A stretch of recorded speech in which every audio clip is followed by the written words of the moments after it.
One other big thing to think about that really kind of slips people's mind is just cash flow. Mm, Depending on the industry, is it seasonal? Is it not seasonal? What time of the year did you buy it? Is there money coming in? Generally that previous owner, they had their full year cycle going and it was in swing, right? So they probably had reserves to cover slow times and, sure. potentially they sell it to you in a slow time because they wanted to keep their reserves. And now here Mhm. you are, you've got to plan for that up front and then execute that plan after it happens or cash can get tight. And Yeah, then you're fighting a different battle that can sometimes be difficult. for sure. Maybe speak to building culture, core values Yeah. through M&A, and then how do you go about actually selling that to the new employees? Right. And so, like I do, everyone communicates differently. Hmm. Everyone reacts differently.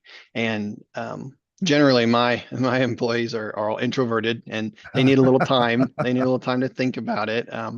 I come in and we've tried to be less aggressive, and we've learned each time we've done it.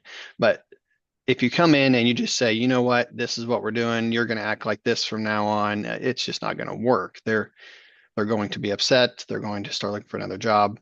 You have to just come in and introduce how we do it, and slowly maybe take stair steps and change things slowly.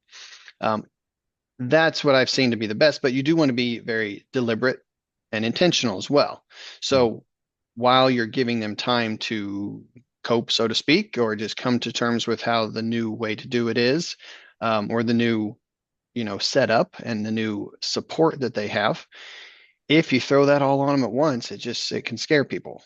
And you know that employees that aren't business owners and aren't entrepreneurs, they like security and they need security, and that's okay. That's what they signed up for, and we try to continue that secure feel that they have in their job while slowly making those adjustments along the way. Yeah. So maybe describe what is your culture or core values in the organization? Yeah, so I really try to promote positivity. So I am a very firm believer that if you think negative and you speak negative, and then you're going to start acting negative, and then everyone else around you can kind of feel that.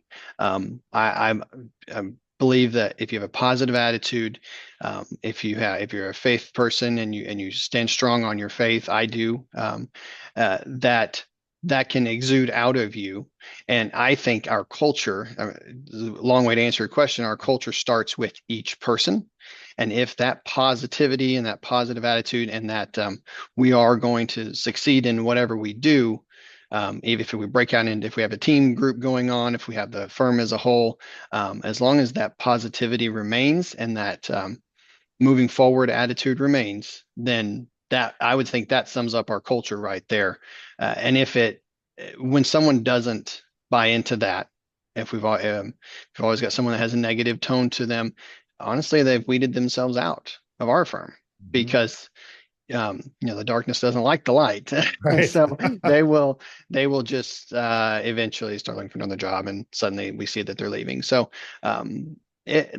our culture, I would say, is hard work, and it is positive attitude, and it is standing firm in what you believe in. Yeah, very good.